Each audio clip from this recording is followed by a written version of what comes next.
बिस्मिल्लाहिर्रहमानिर्रहीम। अस्सलाम वालेकुम दोस्तों, एक नई वीडियो के साथ हाजिर हैं। चले अपनी वीडियो स्टार्ट करते हैं।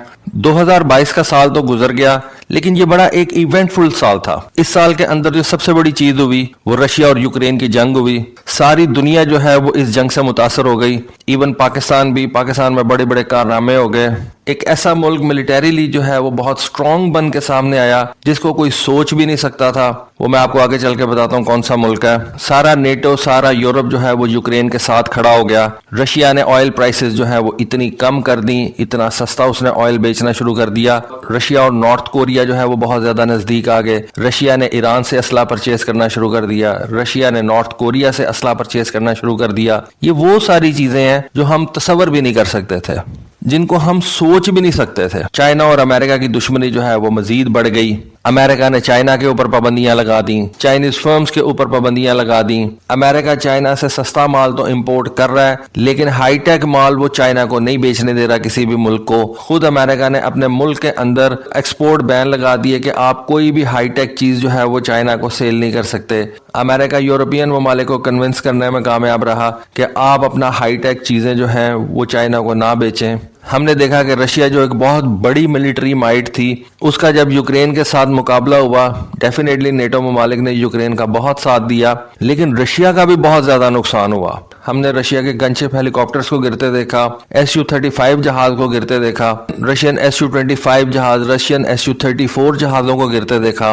2022 के अंदर ही हमने जापान और चाइना के दरमियान जो राइवलरी थी, जो एक एडवर्सेरियल रिलेशन था, उसको बढ़ते देखा। ऑस्ट्रेलिया और चाइना के दरमियान जो ताल्लुकात थे उनको खराब होते देखा। ऑस्ट्रेलिया ने अमेरिका और इंग्लैंड से न्यूक्लियर सबमरीन्स जो है वो परचेज करने का मुआहदा कर लिया।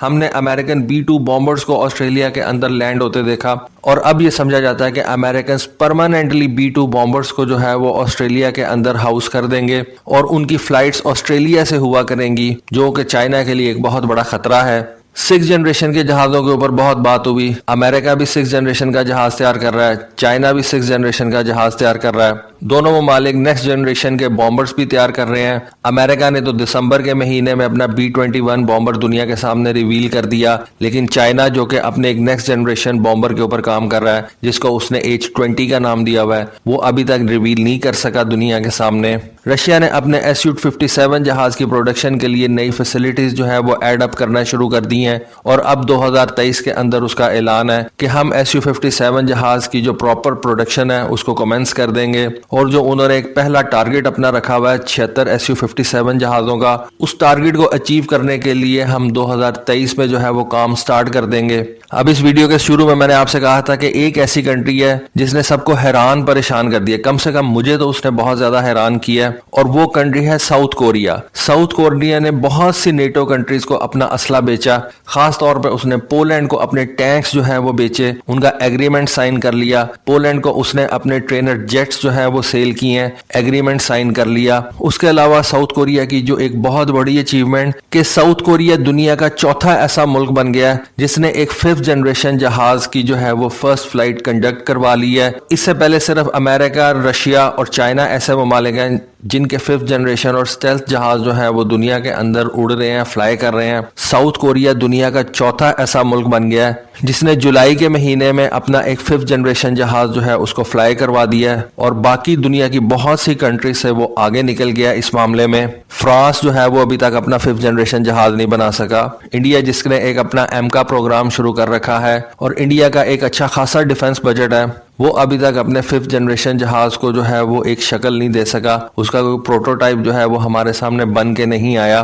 तुर्की जो है वो अपना एक 5th जनरेशन का जहाज तैयार कर रहा है, उसका प्रोटोटाइप तो हमारे सामने बन के आ चुका है, लेकिन अभी उसकी फर्स्ट फ्लाइट कंडक्ट होना बाकी है। साउथ कोरिया ने अपने 5th जनरेशन के स्टेल्थ जहाज के ये सारे काम कंप्लीट करके उसकी फर्स्ट फ्लाइट जुलाई 2022 के अंदर कंडक्ट करवा दी। ये मेरे ख्याल से साउथ कोरिया की एक बहुत बड़ी अचीवमेंट है। साथ साथ उसने जो नेटो ममालिक को अपना असला सेल किया है, साउथ कोरियन असला यूरोप के अंदर बिकना, ये भी एक अपने अंदर बहुत बड़ी बात है। तो इस हवाले से अगर देखा जाए तो साउथ कोरिया जो है वो एक बहुत बड़ी मिलिट्री पावर बन के सामने आ रहा है। तो दोस्तों ये थी आज की वीडियो, ये थी आज की इन्फॉर्मेशन। होपफुली आपको आज की वीडियो, आज की इन्फॉर्मेशन पसंद आई होगी। कमेंट सेक्शन में अपनी राय से जरूर आगाह कीजिएगा। आज के लिए बस इतना ही। Thank you. Allah Hafiz.